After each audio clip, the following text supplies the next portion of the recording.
فاضل بریلوی رحمۃ اللہ علیہ فرماتے ہیں کہ قیامت میں منظر اس طرح کا ہوگا کہ نبی پاک ہمارے آگے آگے چلیں گے اور ہمیں اللہ کی رحمت کی خوشخبری سناتے جائیں گے، اور جب حضور یہ خوشخبریاں سنائیں گے تو حضور کے لبہائے مبارکہ سے پھول گریں گے اور ہم ان کو اٹھاتے جائیں گے۔ فرماتے ہیں خود تو وہ تھوڑی دیر کے لیے روئیں گے اللہ کی بارگاہ میں کہ یا اللہ انہیں معاف کر دے، خود روئیں گے لیکن ہمیں ہنسا دیں گے۔ پیش حق مجدہ شفاعت کا سناتے جائیں گے، آپ روتے جائیں گے پر ہم کو ہنساتے جائیں گے۔ اور باغ جنت میں محمد صلی اللہ تعالی علیہ وسلم، باغ جنت میں محمد مسکراتے جائیں گے، پھول رحمت کے گریں گے ہم اٹھاتے جائیں گے۔ حشر تک ڈالیں گے ہم پیدائش مولا کی دھوم، اور مثل فارس نجد کے قلعے گراتے جائیں گے۔ اور کیا ذوق بیان کیا، فرمانے لگے خاک ہو جائیں عدو جل کر مگر ہم تو رضا، دم میں جب تک دم ہے ذکر ان کا سناتے جائیں گے۔ جب تک سانسوں کی ڈوری چل رہی ہے، دم میں جب تک دم ہے ذکر ان کا سناتے جائیں گے۔ اللہ تبارک و تعالیٰ نے نا ہمارے محبوب کریم علیہ السلام کو دنیا میں بھیجا تو فرمایا یا ایھا الناس قد جاءکم برہان من ربکم، اے لوگو تمہارے پاس تمہارے رب کی دلیل آ گئی ہے۔ اللہ تبارک و تعالیٰ نے محبوب پاک علیہ السلام کو سراپا دلیل بنا کے بھیجا۔ باقی انبیاء کرام علیہم السلام کے پاس بھی اپنی نبوت کے دلائل کے طور پر بے شمار معجزات تھے، اور حضور کریم علیہ السلام کے تو پورے وجود کو ہی اللہ نے معجزہ بنایا ہے۔ اور نبی پاک صلی اللہ تعالیٰ علیہ وآلہ وسلم کی نبوت کی دلیلیں، حضور کے رسالت کے مستحکم دلائل جگہ جگہ آپ کو ملیں گے۔ سب سے پہلی چیز تو یہ سمجھنے والی ہے کہ نبی پاک علیہ السلام نے جس چیز کو سب سے پہلے اپنی نبوت کی دلیل کے طور پر بیان فرمایا وہ حضور کا کردار ہے، سیرت ہے، عمل ہے، حضور کا لوگوں کے ساتھ رویہ ہے۔ نبی پاک علیہ السلام کی تبلیغ کے 3 دور ہیں۔ ایک تو حضور نے اپنے قول سے تبلیغ فرمائی ہے، وہ 40 سال کی عمر سے محبوب نے اعلان فرمایا اور تبلیغ کی۔ اور ایک نبی پاک صلی اللہ تعالیٰ علیہ وسلم بالواسطہ حضور کی تبلیغ ہے جو آج تک جاری ہے۔ امت کے علماء، مشائخ، مبلغین حضور کے دین کو آگے پھیلا رہے ہیں، تو دراصل یہ بھی تبلیغ رسول پاک علیہ السلام ہی کی تبلیغ۔ اور ایک حضور کی تبلیغ کا دور ہے، حضور کی پیدائش سے لے کر ولادت مبارکہ سے لے کر حضور علیہ السلام کے اعلان نبوت تک۔ اس دوران نبی پاک نے جو تبلیغ فرمائی ہے وہ اپنے کردار سے فرمائی ہے۔ عرب کا وہ معاشرہ جو بڑا میلا کچیلا گدلا ہو چکا تھا، جس کے اندر سراسر مادہ پرستی کا زور تھا، جس کے اندر لوگ انسانوں کی خرید و فروخت کرتے تھے، جس کے اندر بیٹیوں کو زندہ دفن کر دیتے تھے، جس کے اندر جو آدمی جتنا زیادہ مضبوط ہوتا تھا اتنا زیادہ لٹیرا بن جاتا تھا، اس معاشرے کے اندر رسول کریم علیہ السلام نے 40 سال گزارے، اور اس طرح گزارے کہ جو بیگانے بھی تھے وہ بھی کہا کرتے تھے یہ صادق ہیں، یہ امین ہیں۔ اور جب حضور نے اعلان نبوت کیا تو فرمایا، یہ قرآن مجید کے لفظ ہے، فرمایا فَقَدْ لَبِثْتُ فِيكُمْ عُمَرًا مِّن قَبْلِهِ أَفَلَا تَعْقِلُونَ، میں تمہارے بیچ عمر کا ایک حصہ گزار چکا ہوں، تمہیں عقل نہیں ہے، شعور نہیں ہے۔ نبی کریم علیہ السلام نے اپنے کردار کو، اپنے عمل کو اپنی نبوت کی دلیل کے طور پر بیان فرمایا۔ وہ تو حضرت حلیمہ بھی فرماتی ہیں نا، جب میں نبی کریم علیہ السلام کو اپنے گھر لے گئی تو میرا اپنا بچہ بھی دودھ پیتا تھا، 2 میرے بیٹے ہو گئے، ایک میری یہ نسبی اولاد اور حضور میری رضائی اولاد۔ تو کہتی ہیں جب میں کریم محبوب علیہ السلام کو اپنے سینے سے لگاتی تھی تو حضور میرے ایک پستان سے دودھ پیتے تھے اور دوسرا اپنے بھائی کے لیے چھوڑ دیا کرتے تھے۔ یہاں سے رسول کریم علیہ السلام نے کردار کے ذریعے تبلیغ، اور پھر اعلان نبوت سے پہلے ایک تنظیم عرب کے جوانوں پر، عرب کے سرداروں پر مشتمل بنائی گئی، جس میں نبی کریم علیہ السلام نے بڑا حصہ لیا سرکار نے، اور بڑے اہم لوگوں کو شعور حضور نے عطا فرمائے، وہ اس جماعت کا فیصلہ تھا کہ ہم سارے جوان، سارے بڑے لوگ ملیں گے۔ یہ حضور کے اعلان نبوت سے پہلے کی بات ہے۔ ہم بڑے لوگ ملیں گے، کسی بڑے کو کسی چھوٹے پر ظلم نہیں کرنے دیں گے، کسی آدمی کو کسی غریب کا حق نہیں کھانے دیں گے۔ حضور علیہ السلام نے نا اپنے کردار سے، اپنے عمل سے، اور آپ کا جو عمل ہوتا ہے نا وہ اصل ہوتا ہے۔ ایک ہوتا ہے آپ کوئی بات کرتے ہیں اور ایک ہوتا ہے کہ آپ کوئی عمل کرتے ہیں۔ آپ جب عمل کرتے ہیں تو عمل کے ذریعے بھی لوگوں تک بات پہنچتی ہے کہ دراصل آپ کا اٹھنا بیٹھنا چلنا پھرنا کیا ہے۔ میرے رسول کریم علیہ السلام کا اٹھنا بھی ایک نبی کا، بیٹھنا بھی ایک نبی کا، بات کرنا بھی ایک نبی کا، معاملات زندگی کرنا بھی ایک نبی کا، لین دین کرنا بھی ایک نبی کا۔ ایک شخص کہتے ہیں میں نے اعلان نبوت سے پہلے حضور علیہ السلام سے کوئی چیز خریدی تھی اور میں نے عرض کیا تھا آپ یہاں تشریف رکھیں، میں پیسے لے کے آتا ہوں۔ میں 3 دن کے بعد آیا۔ دیکھو یہ بات کرنی کتنی آسان ہے، بولنی کتنی آسان ہے، پر 3 دن یہاں میرے بھائی کو کسی شخص کو 2 گھنٹے انتظار کرنا پڑ جائے تو لوگ کہتے ہیں الانتظار اشد من القتل، یہ تو قتل سے زیادہ تکلیف والا معاملہ ہے منتظر رہنا کسی کا۔ کہتے 3 دن کے بعد میں آیا تو میرے رسول کریم وہیں تشریف فرمایا۔ بس اتنا فرمایا یار تم نے مجھے بڑی تکلیف میں ڈال دیا، 3 دن ہو گئے یہاں رکے ہوئے۔ تو حضور نے اپنے کردار کو، اپنے عمل کو، اپنے معاملات کو سب سے پہلے اپنی نبوت کی دلیل کے طور پر پیش کیا۔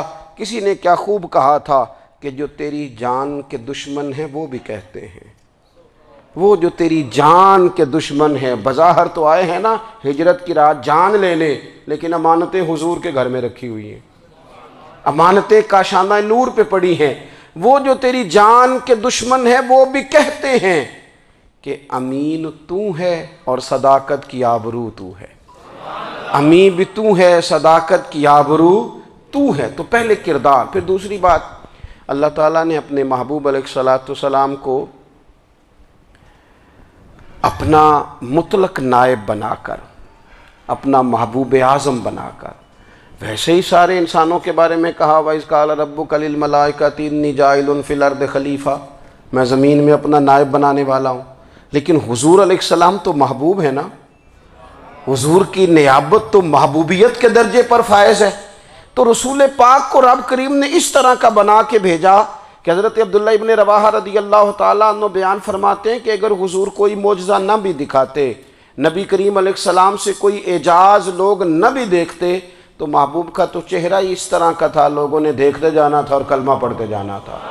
لیکن باوجود اس کے میرے رسول پاک کا اعجاز یہ ہے، کمال یہ ہے کہ حضور کبھی اشارہ کر دیں تو چاند 2 ٹکڑے ہو جائے، کبھی دعا مانگ دیں تو ڈوبا ہوا سورج واپس آ جائے، کبھی محبوب گزرنے لگیں تو پتھر آپ پر سلام پڑے، کبھی حضور پہاڑ پر چڑھ جائیں تو پہاڑ وجد میں آ کر جھومنے لگیں، محبوب کا کبھی نماز پڑھاتے ارادہ بن جائے تو اللہ تعالیٰ قبلے کا رخ ہی تبدیل فرما دے۔ کیا خوبصورت سوچ ہے اور کیا نظریہ دیتے ہیں بریلی کے امام۔ فرماتے ہیں اجابت کا جوڑا عنایت کا صحرا، دلہن بن کے نکلی دعائے محمد، اور اجابت نے جھک کر گلے سے لگایا بڑی ناز سے جب دعائے محمد۔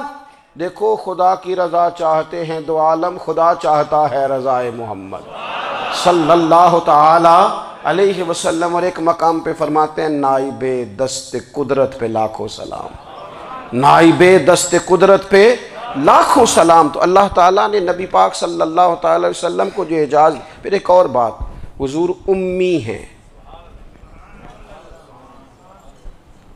دنیا میں آ کر محبوب نے کسی سے پڑھا ہی نہیں۔ میرے محبوب نے جتنا پڑھا ہے رب کریم سے ہی پڑھا ہے۔ الرحمن علم القرآن خلق الانسان، رحمان نے قرآن سکھایا پھر انسان بنایا۔ اللہ تبارک و تعالیٰ کی بارگاہ کرم سے حضور نے لیا۔ رسول کریم امی ہیں، یہ بھی حضور کی نبوت پر ایک بڑی دلیل۔ دیکھو ایک ہوتا ہے کوئی آدمی بچپن سے ہی کسی چیز سے شغف رکھے اور جب اس کی عمر بڑی ہو جائے تو کہتے ہیں اس کا تجربہ بڑا ہو گیا ہے، یہ پہلے کچھ شعر کہتا تھا، کوئی ادبی جملہ کہتا تھا، تو اب اس کی یہ کام کرتے کرتے عمر بڑی ہو گئی ہے تو رسوخ حاصل ہو گیا۔ 40 سال کی عمر مبارک تک نبی کریم نے ایک شعر بھی نہیں کہا۔ حضور علیہ السلام نے کبھی کوئی ایسی بات، ویسے تو حضور کی ہر بات حکمت والی، لیکن جس کو عرب کے لوگ اپنے لہجے میں شاعری یا اپنے لہجے میں ادب کہتے تھے، وہ حضور نے بیان نہیں فرمایا۔ لیکن جب 40 سال کی عمر میں اعلان نبوت کیا تو پھر بڑے بڑے فصیح و بلیغ، بڑے بڑے سیانے طفیل بن عمر کہتے ہیں کہ اس شخص کو بھی میں نے دیکھا جسے بڑا ناز تھا اپنی فصاحت اور بلاغت پر، اور جب وہ حضور کے پاس آیا اور اس نے آ کے کچھ باتیں کی تو محبوب خاموشی سے سنتے رہے، اور جب وہ چپ کر گیا تو میرے کریم نے صرف سورہ فاتحہ پڑھی۔ کبھی اٹھتا تھا، کبھی بیٹھتا تھا، کبھی غور کرتا تھا، کبھی دائیں جاتا تھا، کبھی بائیں جاتا تھا، پھر کہنے لگا بتاؤ نا کلام کس کا ہے؟ فرمایا اس رب کا، اس رب کا، اس رب کا جس کا میں رسول بن کے آیا ہوں۔ نبی کریم صلی اللہ تعالیٰ علیہ وسلم امی ہیں، لیکن حضور نے کائنات کے رازوں سے پردے ہٹا دیے، نبی کریم نے جینے کے سلیقے بتا دیے، حضور نے ہر شخص کو اس کے مقصد حیات سے آگاہ کر دیا۔ نبی کریم علیہ السلام نے وہ فلسفہ حیات بیان کیا کہ لوگوں کو صرف جینے میں ہی مزہ نہیں آیا، مرنے میں بھی مزہ آنے لگا۔ لوگ آگے بڑھ بڑھ کے جانیں پیش کرنے لگے، اپنی اولادیں قربان کر، جو فلسفیوں سے کھل نہ سکا اور نکتہ وروں سے حل نہ ہوا، وہ راز ایک طیبہ والے نے بتلا دیا چند اشاروں میں۔ محبوب کریم امی ہیں، لیکن حضور نے اس طرح دنیا کو سکھایا، اس طرح دنیا کو پڑھایا، اس طرح حضور نے علم کے چراغ اور دیپ روشن کیے کہ قیامت تک جسے روشنی ملے گی نا، اسے صرف دروازہ مصطفیٰ سے ملے گی، اسے رسول کریم علیہ السلام کے در دولت سے ملے۔ کچھ لوگوں نے کہا کہ اپنے پاس سے آیات بنا کے لاتے ہیں، اپنے گھر میں بیٹھ کے دعوے کر لینا تو کوئی مشکل کام نہیں نہ ہوتا، سارے لوگ ہی کر لیتے ہیں۔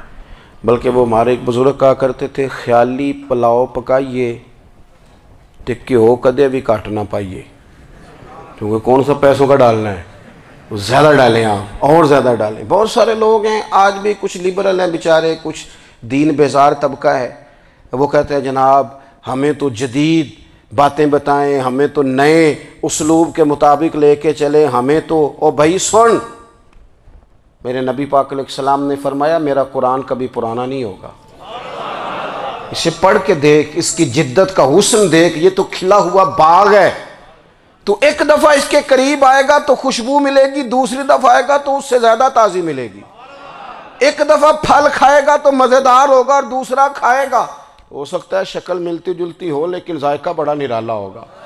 تو تو صحیح نا، جب کچھ لوگوں نے کہا یہ خود سے بنا کے آیات لاتے ہیں تو فرمایا وَإِن كُنتُمْ فِي رَيْبٍ مِّمَّا نَزَّلْنَا عَلَىٰ عَبْدِنَا فَأْتُوا بِسُورَةٍ مِّن مِّثْلِهِ، اگر تمہیں کوئی شک ہے اس میں جو ہم نے اپنے بندہ خاص میں نازل کیا ہے تو تم بھی اس جیسی ایک آیت بنا کے لاؤ۔ اور چلو چیلنج کھلا ہی دے دیا، فرما وَادْعُوا شُهَدَاءَكُم مِّن دُونِ اللَّهِ، اللہ اور اللہ والوں کو چھوڑ دو، تفسیری ترجمہ عرض کر رہا ہوں، یعنی صحابہ کو چھوڑ دو، حضور کے ماننے والوں کو چھوڑ دو، باقی ساری دنیا کے کافر کٹھے ہو جاؤ، ایک آیت بس قرآن جیسی لے کے آؤ، ایک آیت لے کے آؤ، ان کنتم صادقین، اگر تم سچے ہو۔ جوانوں سنو، کہا ایک آیت، اور یہ چیلنج آج تک قرآن مجید کا موجود ہے، آج تک وَإِن كُنتُمْ فِي رَيْبٍ مِّمَّا نَزَّلْنَا عَلَىٰ عَبْدِنَا فَأْتُوا بِسُورَةٍ مِّن مِّثْلِهِ، تم قرآن کے مقابلے کی ایک صورت لے کے آؤ اور سارے حمایتی اکٹھے کر لو اپنے، ان کنتم صادقین، اگر تم سچے ہو۔ جواب تو ادھر سے آنا تھا نا، لیکن کائنات کے رب نے جواب بھی خود دیا، فرمایا فَإِن لَّمْ تَفْعَلُوا وَلَن تَفْعَلُوا، اگر تم نہ لا سکے، اور فرمایا تم لا سکتے بھی نہیں، اگر تم نہ لا سکے اور تم لا سکتے بھی، نہ خنجر اٹھے گا نہ تلوار تم سے، یہ بازو میرے آزمائے ہوئے ہیں، وَلَن تَفْعَلُوا، تم لا بھی نہیں سکتے، فَاتَّقُوا النَّارَ الَّتِي وَقُودُهَا النَّاسُ وَالْحِجَارَةُ، پھر اس آگ سے ڈر جاؤ جس کا ایندھن آدمی اور پتھر ہے۔ اعدت للکافرین، بنائی کافروں کے لیے، بنائی مومنوں کے لیے تو رب نے جنت بنائی ہے۔ اعدت للکافرین، یہ دوزخ اللہ نے کن کے لیے بنائی ہے؟ اعدت للکافرین کہتا ہے کافر کے لیے بنایا۔ تو اللہ تبارک و تعالیٰ نے میرے رسول پاک صلی اللہ تعالیٰ علیہ وسلم کو وہ کتاب عطا فرمائی، اور پھر حضور کی فصاحت و بلاغت، معرفت۔ دیکھو ایک ہوتا ہے گھنٹوں باتیں کرنا، ایک ہوتا ہے کئی والیم پر مشتمل، کئی جلدوں پر مشتمل کتب کا لکھنا، اور ایک ہوتا ہے کسی بندے کا ایک بات کرنا اور سامنے والے کی طبیعت کو اتنا جگا دینا کہ اگلی بات فوراً ہی اس کی سمجھ میں آ جائے۔ اور حضور نہ کسی کی انا کو نہیں جگاتے تھے۔ ہم بعض اوقات کسی سے خطاب کرتے ہیں، بات کرتے ہیں تو سامنے والے کی انا کو جگا دیتے ہیں، ٹھیس پہنچاتے ہیں، وہ کہتا ہے چل پھر تگڑا ہو جا میں بھی آیا۔ حضور انا نہیں جگاتے تھے، میرے نبی پاک ضمیر جگاتے تھے تاکہ وہ شخص فیض حاصل کر سکے، اسے کچھ ملے۔ نبی کریم کا جو انداز تکلم ہے وہ اس طرح کا ہوتا تھا کہ انسان خود بخود کھل اٹھتا تھا کہ مطلب یہ بات ہونے کیا لگی ہے، مطلب حضور کیا فرمانے لگے۔ نبی کریم صلی اللہ تعالیٰ علیہ وسلم، ایک دن محبوب کریم نے صحابہ کے بھی یہ حضور کی فصاحت و بلاغت دیکھے، فرمایا محبوب نے کتنا نادان ہے وہ شخص جو اپنے ماں باپ کو گالی دے۔ کھلی ہو گئی لوگوں کی آنکھیں، کان کھڑے ہو گئے کہ یا رسول اللہ کون ایسا بدبخت ہے جو ماں باپ کو گالی دے گا۔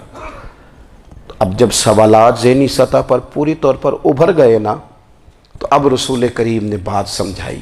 یہ ہے فصاحت و بلاغت، تیرے آگے ہیں یوں دبے لچے فصحاء عرب کے بڑے بڑے، کوئی جان منہ میں زبان نہیں بلکہ جسم میں جان نہیں۔